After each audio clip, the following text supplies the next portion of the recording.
Step-by-step guide. Save the root. Ends.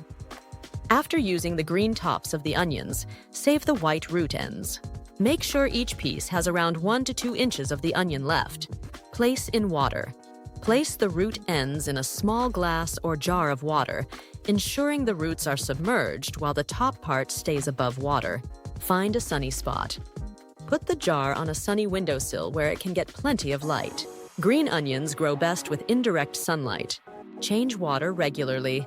Replace the water every 2-3 days to keep it fresh and clean. This helps prevent bacteria buildup and encourages healthy growth. Watch them grow.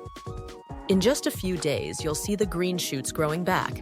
In about a week, your onions will be ready for harvesting again. Harvest and repeat. Once the green tops have grown about 6 to 8 inches tall, you can trim and use them in your dishes. Leave the roots in water, and they'll continue to regrow for a few cycles. Follow for more agriculture hacks and tips channel.